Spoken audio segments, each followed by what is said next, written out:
from the Architectural Association in London, one of the oldest architectural schools. And Bernard is going to be talking about the paradox of architecture. Do you want to... I'm going to try to... Put it around a minute. Right.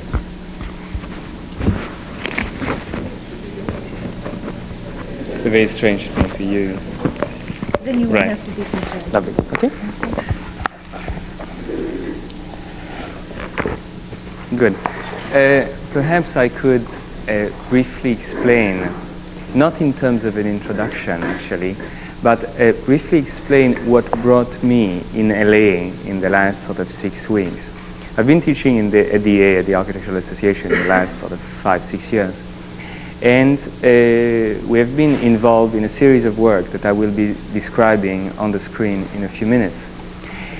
But at one particular moment last year, suddenly we realized that a certain amount of works were being developed here in LA by a few artists, which were very much corresponding to some of the preoccupation of a few students and a few of us at the namely a few artists who were dealing with real spaces. For those who are familiar with them, they are Michael Escher, Bob Irwin, Bruce Nauman, and so on. And I'll come to that again. But the interesting thing is that somehow one could see a sort of parallel or a sort of opposition, but one which would not be really an opposition between a sort of fairly complex and fairly intellectual approach as the one which was developed at DA and some of the processes which were taking place here. So for this reason, Rosalie Goldberger and I came to LA just to explore this a little further. So what I intend to do this evening is somehow to show the process that brought us, let's say, to LA and for which particular reason. So perhaps I'll bring the first slide. Can I? Yes. Ah, right. 8 months ago, there was a gallery at the Royal College of Art in London that was very much concerned with discussing some of the present issues in different, let's say, fields or different, let's say, sides of the art world. And after a series of exhibitions, the last one on artists using language and structures and codes as a mean to express themselves, the person running that gallery, Rosalie Goldberg, asked me whether I would like to do a similar sort of exhibition on what was happening in the architectural world. Now that brings a fairly important and fairly interesting question whenever you are asked to organize an exhibition about present trends, things which are happening at this moment in time about any particular type of activity. It's always extremely difficult because generally you're in the middle of it and you've got no idea. You sort of see a few friends and you enjoy talking with these friends, but there is quite a gap between making those private conversations into some sort of a public statement, especially at a time when people were sort of asking themselves, questions which were very different from the one which had been developed in the last 10 years.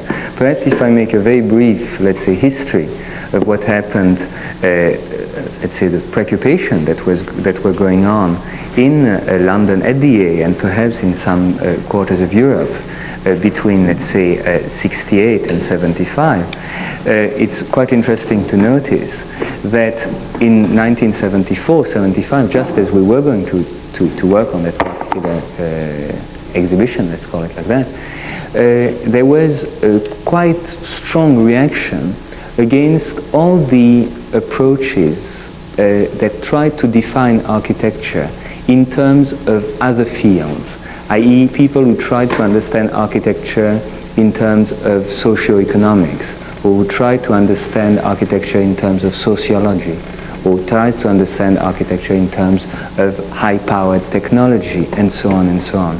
In other words, what happened is that this sort of utopian belief in a technological future as it had been seen perhaps in the 60s with the work that you know of archigram and all that, were suddenly not that feasible anymore. There were two types of reaction that took place. One which was very close to the very strong political, let's say, explosion of 68, and the other one which was very much linked to the whole energy crisis and the sort of, again, disbelief into either the sort of repressive side of the technological approach, or perhaps its sort of impossibility within a society which had limited energy means.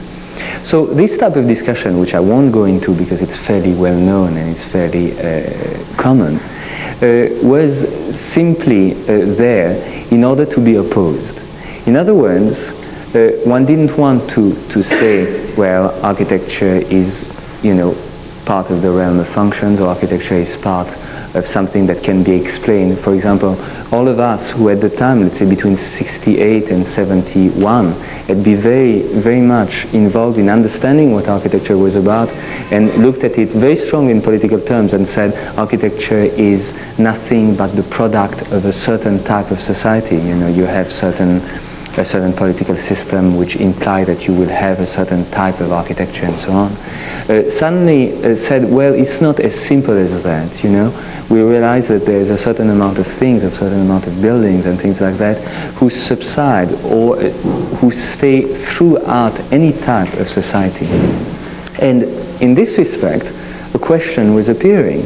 If there is something which cannot be defined in terms of, you know, of sort of objective explanations in terms of the type of society we live in, but things which perhaps exist throughout, you know, culture, let's say, throughout the 2,000 or 4,000 years, then what is it? And then what is architecture? So the starting point was really suddenly, you know, this very old question, what is architecture? And the exhibition suddenly found itself into a very old and very traditional situation. We considered that architecture was perhaps not about buildings themselves. Historically, most of the influential sort of statements which have been made about architecture have been made either through drawings or through theoretical treatises, manifestos, pamphlets, and so on. In other words, you know quite well that Corb's drawings were more important than his buildings themselves, and so on and so on. So somehow one found oneself in a situation which I would describe as traditional, because it was not very far away from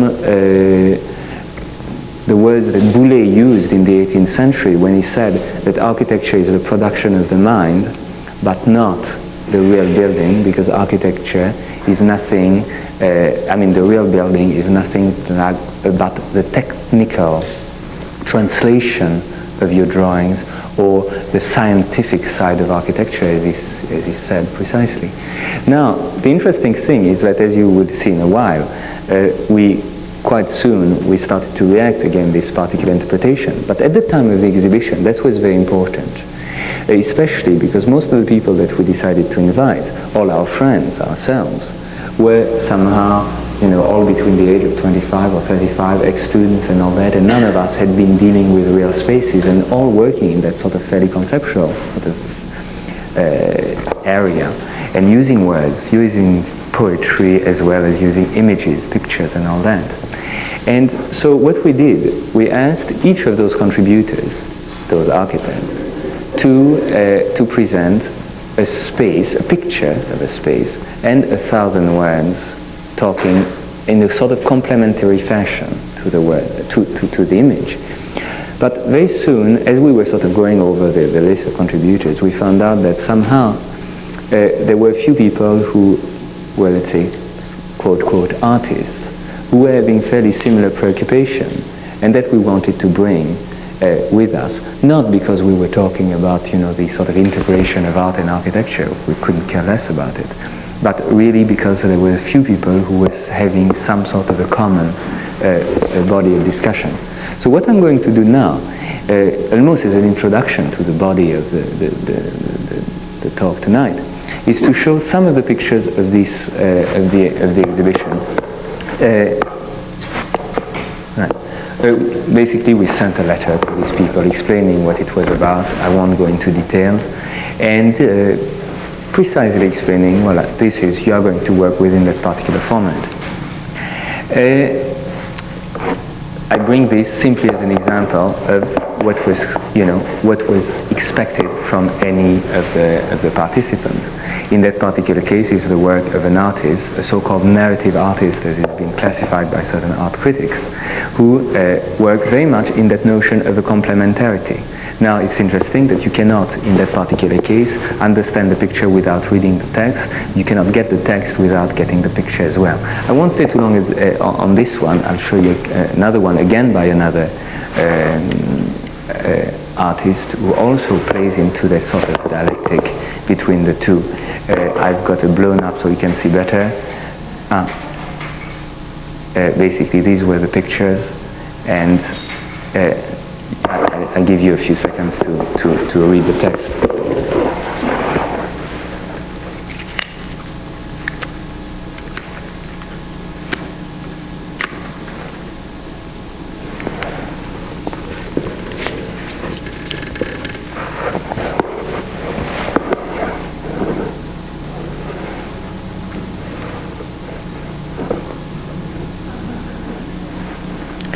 The interesting thing about the work of those of these two people, for example, is that there was a level of sophistication which is quite interesting and which is quite different from the work of some of the other people we're going to see. Again, in this case, another artist who also worked with words and images, but he, in this case, not in the narrative mode, but much more in a sort of very strong, very tough, analytical criticism of today's society. In that particular case, it's a discussion on the picture on the right is taken from that movie by Jean-Luc Godard, which is Pierrot le Fou, and on the left is similar imagery, but taken out of a German commercial magazines advertising vacation in the Caribbean. And so he works in this sort of, dialectic. But really, the stuff of the exhibition was, around architectural discussion. Now, what is interesting about it is that we'll see that most of the people who contributed to it were very much concerned with the notion of space. Space, which is a word which hadn't been used in architectural terms for quite a while, at least in Europe. It was an old-fashioned word in a way. It was associated with German expressionism and this sort of thing. And suddenly what do we see? A French architect who just won a competition and on which he brings, unfortunately this particular thing was the definition of the dictionaries in French, but what was important, he brings simply the definition of the word espace or space. And what does he do? His project, just to talk very briefly about it, what is important is not so much the building themselves, but the space that they define. And you can understand each of the building, each of the sort of little sort of a half cylinder of space, which is the extension of the central space into the building themselves, in terms of that new discussion, in terms of this structuring of spaces. And the interesting thing about it is that you might have noticed that in that previous project, some of the vocabulary that was used was not a vocabulary which was playing on modern images, but in fairly sort of oldish, decadent one. And we see that again in that other project for the same site by a man called Romain Castro, who maintains that basically architecture is about history, architecture is about quotes, and anything we do, any spaces that we build, is basically something which is a reflection of the past. And in other words, architecture is about memory. I'll come back again on that in a little while. Again, in these terms of the memory of the space of death, that's something that came with Gaetano Pesce, who, in that particular case, is asked by some wealthy client to do a conversion of a villa, a Renaissance villa, on somewhere near Florence, and basically simply empties the villa completely, digs a hole in the floor of the villa, and makes this incredible staircase that comes to sort of, chambers of the past. And this is again, this particular preoccupation for what remains. And now if we take an entirely different type of sensitivity, this by one of my students at DA, who was very much concerned exactly with the same issues, but which were using another vocabulary to talk about it. He spent a few months in Alaska, sort of documenting a few of his sort of interests there. And concerned with that notion of the traces of the memory, in that particular case, he tried to explain it in the exhibition in terms of himself, of his own body.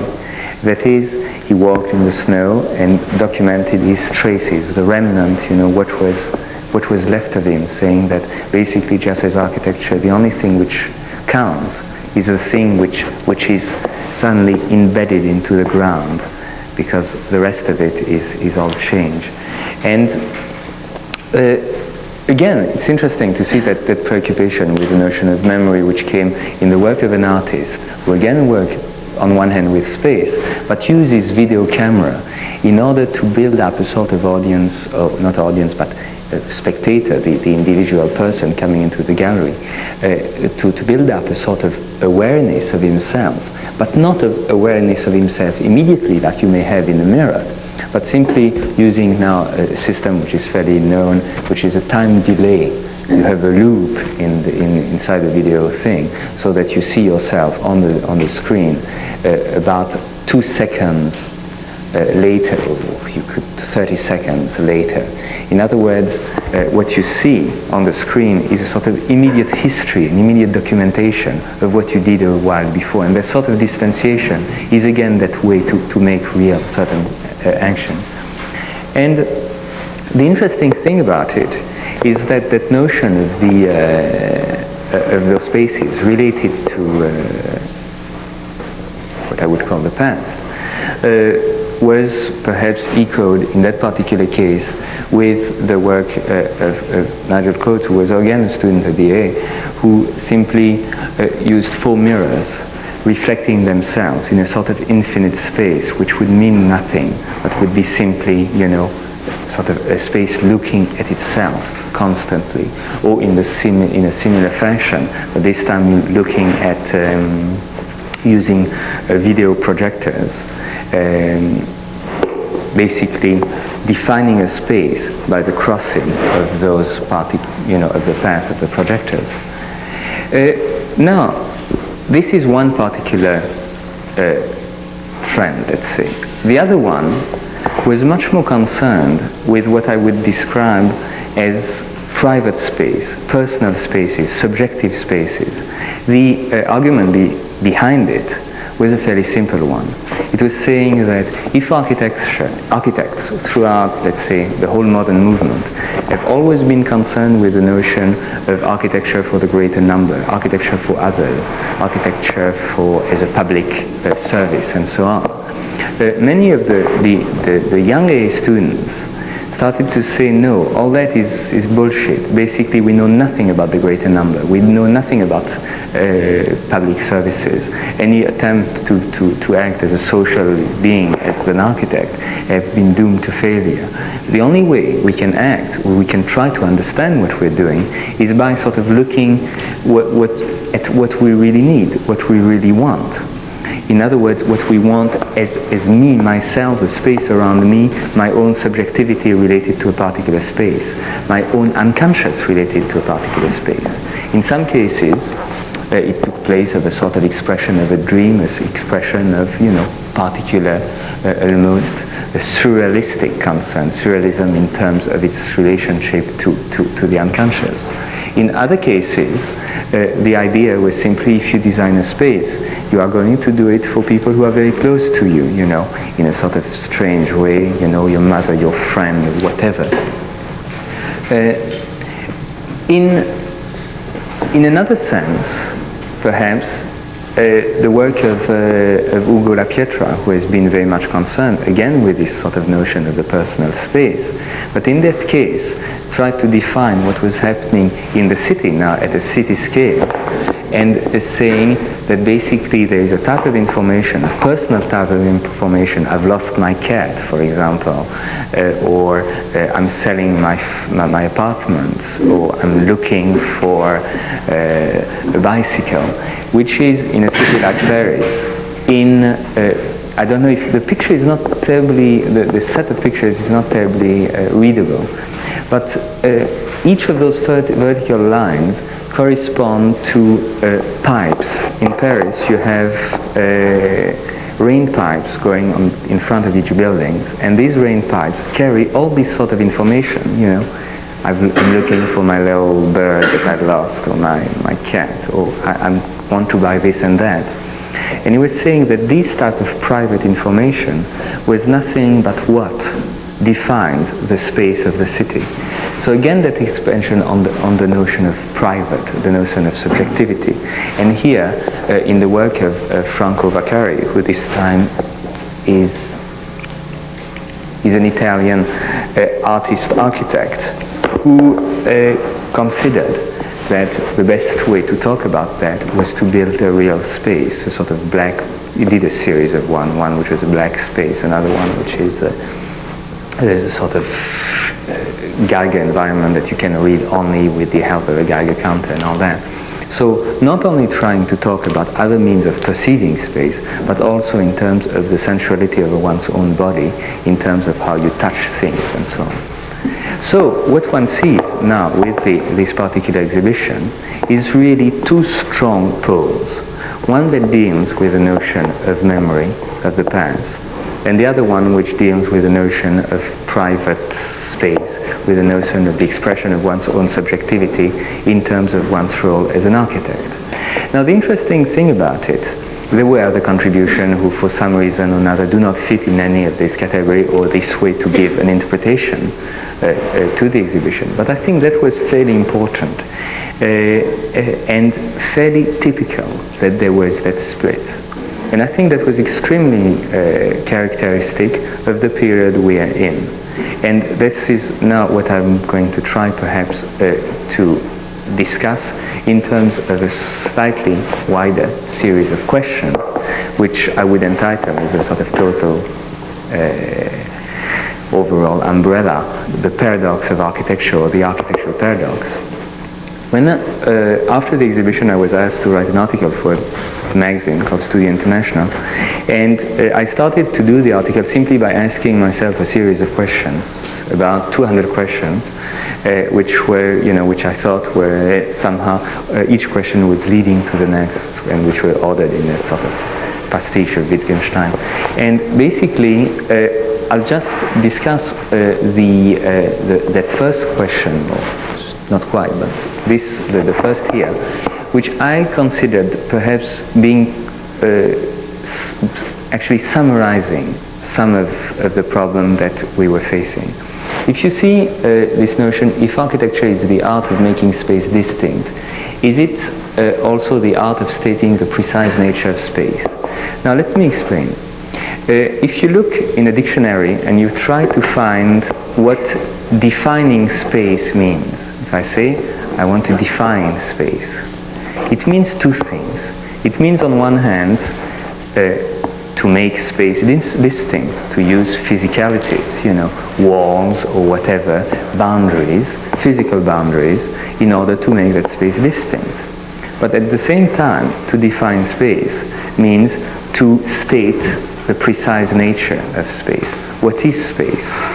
And this particular opposition between something which is intensely physical and something which is much more abstract is not very different from many of the questions that many people have been asking themselves about space throughout history. The second notion, the one which is about abstract space, if you think of all the discussion that philosophers had from Aristotle to Kant to try to discuss whether space is finite or infinite, whether space is actually a part of the categories, the sort of things which belong to the very beginning of consciousness and all that, i.e. things which you cannot explain but which are part of your understanding of the world. All these discussions of the philosophers, and these that were actually followed by all the discussion by the mathematicians, who talked about three-dimensional space, four-dimensional times and space and all that, n-dimensional space as opposed to Euclidean space and all that. basically all these discussions were very much related to stating the precise nature of space. Meanwhile, architects were still talking, or Edbinor was talking about something much more physical.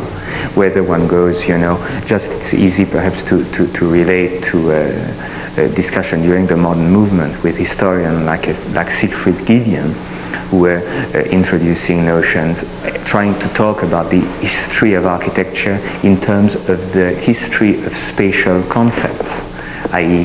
the Greek articulation of volumes, as opposed to the sort of Roman all-inclusive type of space, as opposed to something which perhaps was discussed after the Cubist, the notion of transparency of space, which is a series of layers which are being crossed by your movement throughout a building, and then you go from one layer of space and all that. So not very far from the cubist planes, that you have in a painting. This being reflected, just to quote an example, of Corbe in one of the villas in Garches, having a series of spatial layers and all that. But the interesting thing is that in all these cases, the architect's space was very much identified with a sort of matter which was, like clay. You could model it, you could sort of put it together, and form it one way or another. But it was an amorphous matter. It was something which was sort of totally neutral. And in the 60s, suddenly, among architects, another type, of attitude takes place. And here, perhaps very much influenced by some of the Italian and French studies on language, on structuralism. In other words, basically trying to consider space as a language. Space as something which perhaps could be found, in terms of words. Let's say that there are certain archetypes, like the arcade, the street, the piazza, the colonnade, the crescent, and all that, which have been somehow existing throughout history, and these would be words that we had to deal with as architects. Could not sort of simply manipulate spaces, in this way, but actually we had to accept what was there already. So I'm going to go perhaps a bit further in terms of the question. So I've tried to oppose these two things, the physicality versus the abstraction. The exhibition of the Space 1,000 Words was actually very typical of a discussion which was trying then to expand the realm of architecture, but instead of expanding it towards, particular real spaces, it was really moving in terms of saying architecture can be a lot of things at the same time. And sometimes you'll see that basically many of the illustrations are not meant to be illustration, but they simply quote to the text. In other words, in terms of, there's a whole discussion on space that unfortunately it is untranslated. Henri Lefebvre made a whole discussion on the notion of space and on its production throughout history. The interesting thing about his discussion is that he puts it in political terms. And I won't go very far into it tonight, but let us simply say that somehow there is a particular interpretation which says space is the product of society. Space is the projection of society, let's say a city is the projection of society in space or on the ground and all that. But I won't go into that because it would lead us too far. But what's really important is that in this, I'll perhaps go a little further. I don't think I want to stay on these lines. But, lovely.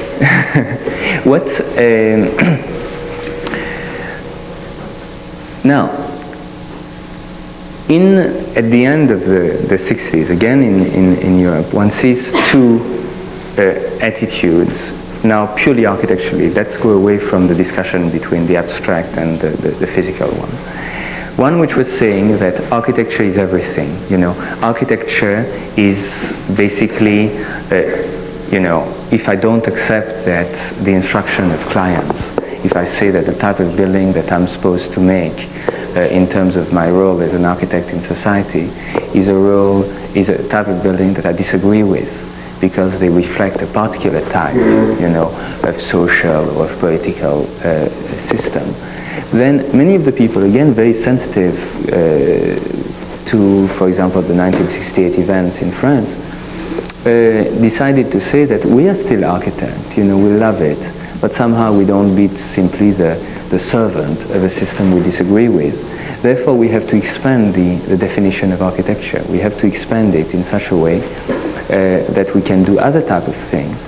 So suddenly, like in the exhibitions we saw, perhaps the drawing of architecture or the text of architecture was architecture. Perhaps if I was given a brief, a series of instruction, or if I would write a series of instruction about a possible building or an urban situation, this instruction would be architecture. This is not very far away from the whole discussion of conceptual artists who found themselves in the same situation. Many artists disagreed with the fact that they had to work within the gallery system.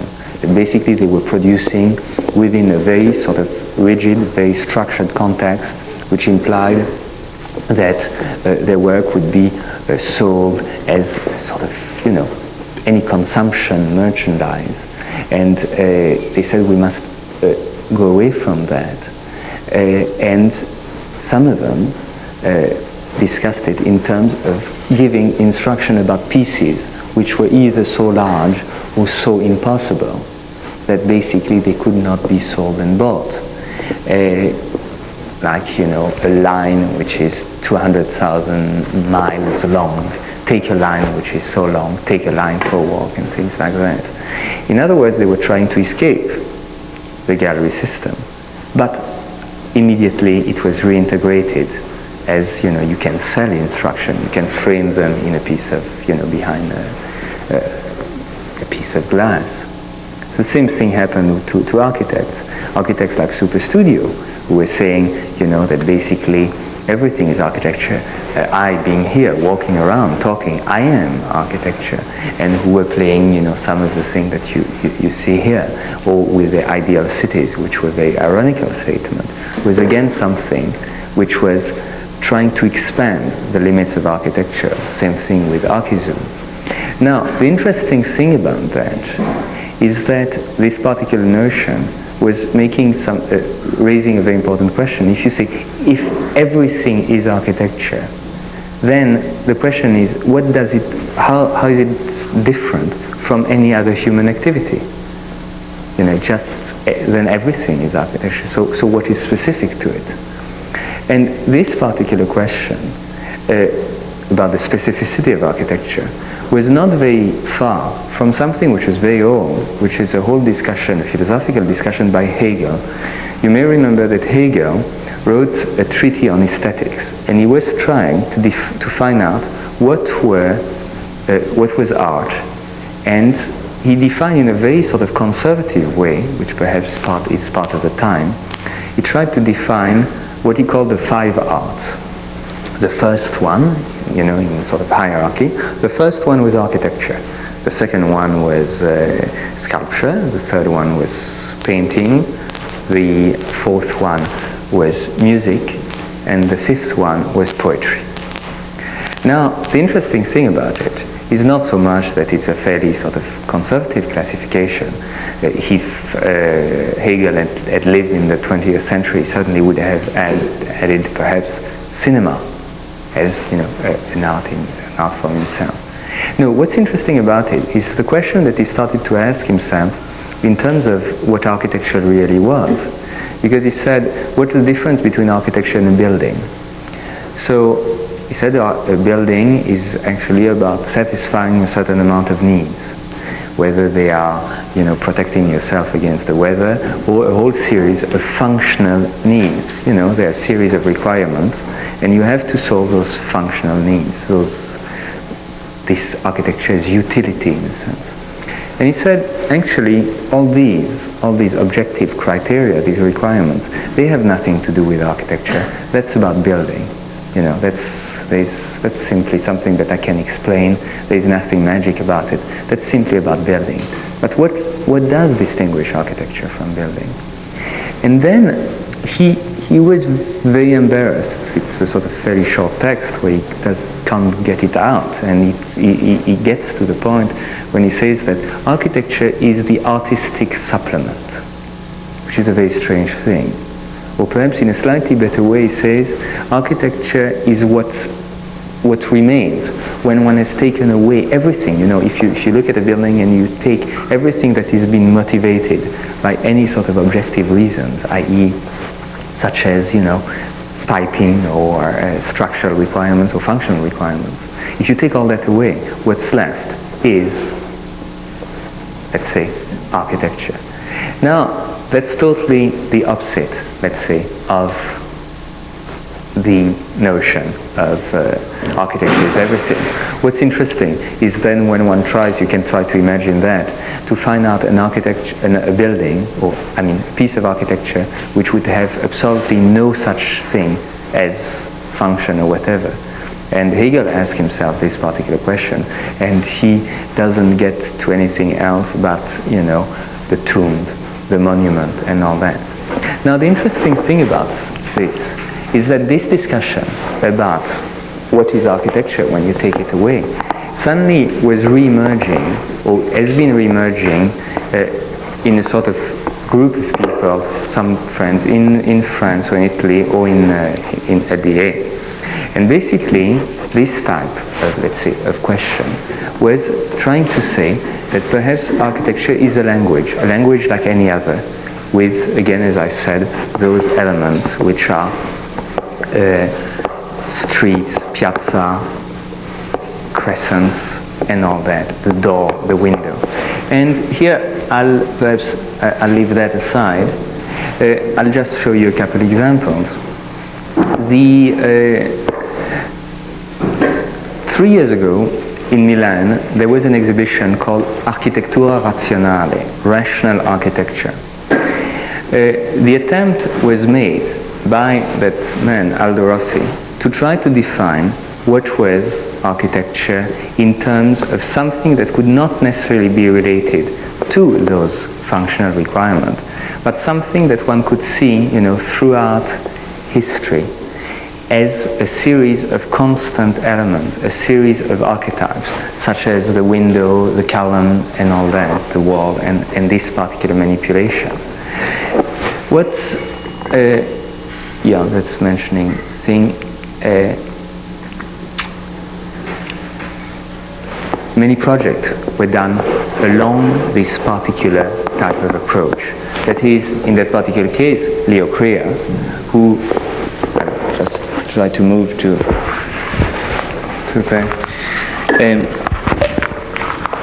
works on an old town, but trying to define a series of, you know, typical architectural elements, such as the sort of amphitheater, the piazza, if you want, the street, and then up there, going around that castle, which, by the way, exists already, using the arcade, which is actually a 19th century form, but a form that has become some sort of an architectural archetype.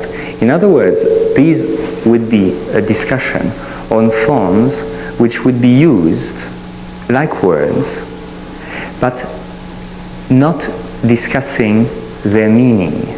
Now that's very interesting, because here we get onto that whole discussion about, if we talk about language, we talk about meaning, and there's a whole sort of wave of semiological thinking which has sort of perverted or pervaded the architectural discussion. In other words, it's a discussion which tries to say, well, if we have a building or if we have an architectural form, does it mean anything? And here there are two theories that oppose themselves, and I'll try to very briefly sort of discuss them. The first one says, if we take again Hegel's artistic supplement, you know, that thing that's left. The first one says architecture, in a sense, can never exist in itself, because hardly it is there. It is immediately struck by some sort of a meaning, by some sort of a, semantic content. When you have, it's immediately something that one could call, it means the power of the church, the power of God, the power of the king, or the power of a bank, or whatever. In other words, every time you have your building, which is there, or your architecture, it is immediately struck by, some sort of a meaningful aspect. The other approach says, bullshit, that's not true at all. Architecture has absolutely no meaning. All the forms that exist throughout history. One day they're used for one thing, one day they're used for something else. Take the example of Leningrad. Leningrad was built under the instruction of a Tsar who asked in the 19th century an Italian architect to come to Russia to build a town which was nothing but a pastiche of what had been built in the Renaissance in Italy. And this particular town, which has been built, now is being used in these 19th century pastiche forms inside a type of society, a communist society, which has nothing to do with the type of society it was built before, and it works perfectly well, no problem. In other words, the argument of Aldo Rossi would be, what we have is neutral forms, containers, which are sort of archetypes that one can manipulate, again, the piazza, the crescent, the arcade, the colonnade, to use them like words, but words which would be devoid of any meaning, which is an interesting question. So these are the two, let's say, the two prevalent attitudes. And if I take another Crea's project, just to discuss that, you see in that particular case, that street, which is on a project in London, between two buildings. Here just an extract of that. I don't know if I have another picture of it. No, I don't. You see on the left-hand side the trees, the staircase, the triumph arch, and so on, up to the point when you use, as at the very end, 4 telephone booths in order to make some sort of a monument. Every time you use a series of a very well-known architectural element taken from the past in a very strange sort of way, but in a non-historical one. It's not referring to history. It's simply referring, to a vocabulary. It's like having, a catalog of forms. And now by some students at DA working that particularly, establishing, the catalog, and then sort of working, like in that particular case in Trafalgar Square, and sort of assembling them in terms of, words that are made into a sentence and all that. This being the street where you see that, the staircase and all that, with the car of that Crea's project. So here I show again 2 projects which had been made for the or which had been presented for the exhibition, The Space of Thousand Words. The first one that we've seen before, the Roland Castro, how buildings are hooked into history, full of quotes. In that particular project, he uses mainly the vocabulary of the 30s. And the slide is terrible, but you might sort of distinguish the greenhouse, the round corner, the Chinese garden, and the crescent and the diagonal, which in that particular case had a very specific symbolical meaning, which I won't go into. But let's say in the case of Castro, he will say that architecture has a meaning. It says something. In that particular case, there was a jail, a women's jail, on that particular site, and he says, I cannot ignore that fact. And I hate the idea of jail, so I'm going to inflict a symbolical wound through the site, and gets this street that goes through. Or in the case of Montes, again using buildings as, using a series of forms of which are fairly well-known one, and reintroducing the notion of composition in a very Beaux-Arts sort of way, i.e. Having, geometrical sort of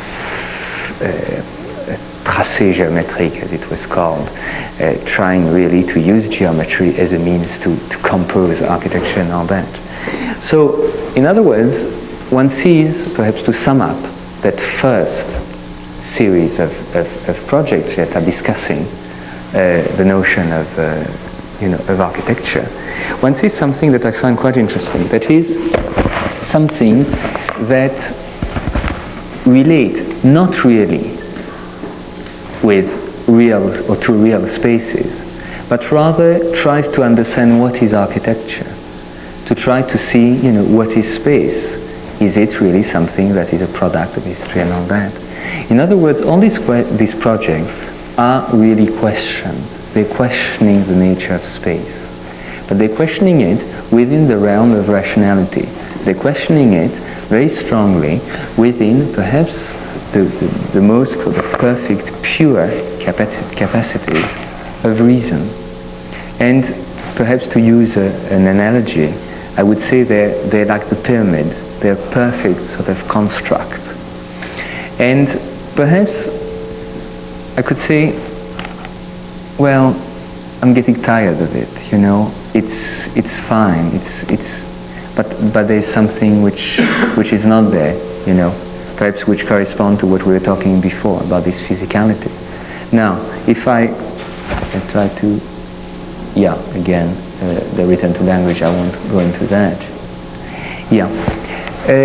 If I say actually that all this discussion about using architecture as a language, discussing it in terms of the history, is basically something which is nothing but the construct, that product of the mind.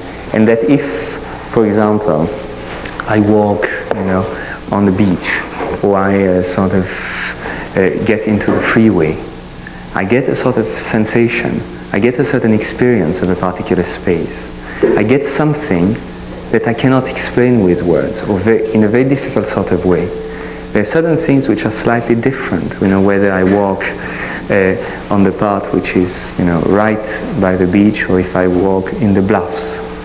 And suddenly there is something which is intensely central, something which, is perhaps directly relating the physicality of my body to the physicality of the space. Something which has nothing to do with the construction, something which is different altogether, and something that is very often, interesting enough, split. Like, why is it that certain parts, of the city correspond to certain parts of one's body? The pleasure area of a city is quite often distinct from the business area, and this sort of thing, which, interesting for any architects who want to play the psychoanalytical game, is a great sort of trip. But what's really interesting is that, there is that thing, that sort of notion of my perceptions in a particular space. Now, the interesting thing about it is that this discussion is a fairly old one. Again, one can think of people in the 20s or in the 30s who were mainly in Germany, talking about something they call Raumempfindung, in other words, felt space, i.e. something that you feel. And in a very sort of symbolic and romantic sort of way, we're trying to discuss, that impression of space. And that was one of the approaches which somehow later on perhaps was slightly sort of transformed with the influence of the Bauhaus and all that. But the first idea was something which was totally irrational in a sense, which was this idea of felt space. But there was another theory which perhaps was much stronger in terms of its potential, which was the one of Schlemmer at the Bauhaus, who considered that basically when he was doing drawings, when he was doing paintings, or he was writing, this was the theory. But when he was involved with dancing and performance and all that, when he was dancing, this was practice. In other words, his drawings were about the theory of space, but his dancing was about the practice of space. In other words, theory was something that could only take place in terms of being made real in a space. And what happened with Schlemmer is that suddenly it was introducing the whole discussion of one's body defining space as opposed to walls defining a space. Now perhaps let me go into a few slides very quickly. In that particular case of La Pietra, what we have is any monument in the city of Milan, and he opposes the monument, the existing one, with something else. You see that those lines on the ground, which are behind the monument. Those lines are simply drawn on a piece on the photograph, and they correspond to the paths which are taken in that particular square by people, when they cross the square. They just cross it in a fairly geometrical sort of way. And he says, this is the real space, this is the real architecture. And you see it in the little drawing, which is back to front actually, just on top of it, where it tries to draw exactly the sort of privileged paths, which would be the architecture as defined by the body and so on. So this is not very far, in a sense, from Schlemmer's discussion about space, which is, defined, determined by one's movements. A lot of artists have been working in this context, whether talking in terms of, again, something that we might, relate to the felt space, but in that particular case with the first one, Walter, who talks about fields of energy, every human being sort of defining a space which is an energy space, or in the case of Klaus Rinke, who uses his body to accentuate certain characteristic of the room, or perhaps in a more complex sort of way, some of the dancers, such as Trisha Brown, who in that particular piece, which is called, I think, the cube piece, is defining a cube by the movements of those four dancers, and expressing all what you can do with the cube, the diagonal, which is sort of implicit in the cube and all that. Other pieces of Trisha Brown, again, trying to discuss that notion of space in terms of the body and all that. Or in the case of an English group who are good friends of people at the A and all that, who have been doing a series of performances, who try to formalize some body movement within the space, i.e. trying to say that just as one has archetypes or cliches in language, one has also body movement, which are cliches and poses, and look for something that they'd call the perfect pose, and just to bring you just a few sort of game. And they're hilariously funny in a sense, because they're always at the search of that sort of, suppose pose, perfect pose, and play it in that way.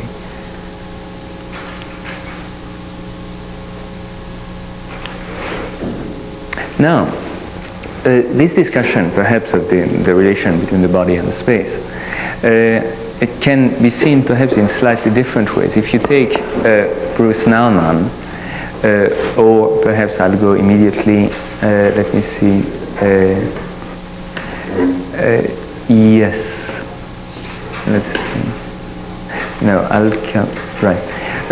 Bruce Nauman, who will try to define a cube space, which is supposed to relate yourself, not yourself relating to the space, but relate the space bringing a sort of feeling back to you. Perhaps it's not a very good piece to explain that with. I'll leave it for a little later. Again, here, a corridor. Nauman, who lives actually in Pasadena, did that corridor where you have to walk between something which is just slightly too narrow, to walk comfortably. In other words, making, you very aware of the physicality of your body as in relationship to the physicality of the space. These being the two lines just before the corridor is being constructed. Or Vito Acconci, who I think that the words performing a space, performing a place are very typical of that particular questioning. In other words, suddenly you make a space through your action, through your performance. Now, I must have, in this particular case, this Acconci piece, where you have a cat, a ball, and someone sort of walking and more or less defining, keeping the cat enclosed inside the circle. In other words, defining the space of the cat through your own body movement. But perhaps the thing which interests me very much, and one of the reasons why Ursula and I came to LA, was that this discussion on the physicality of space, the discussion which, again, was very different from many of the talks that we had in London, for example, at the moment. Most of them tend to concentrate very strongly on, abstractions. People like Michael Asher, who lives in Santa Monica, or Doug Wheeler, who lives very near to here.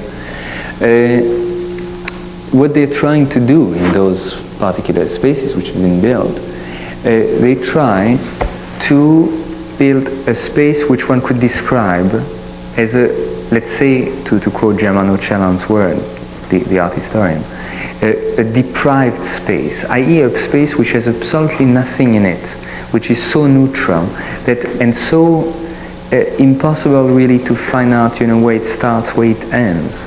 In other words, in the case of Doug Wheeler space, the edges of the space were extremely difficult to determine, when you were in it. So there is nothing, you cannot have an experience of that space. It's not very, very easy somehow. The only way the only thing that it produces is a sort of experience of yourself. In other words, the space reflects back to you. When you are, I don't know if you've ever been in an echoic chamber, a room which has absolutely no sound, nothing in it. You get into that, and the only thing that you hear is, the blood that goes through your head, through your ears. And suddenly you become aware not of the space anymore, but of yourself.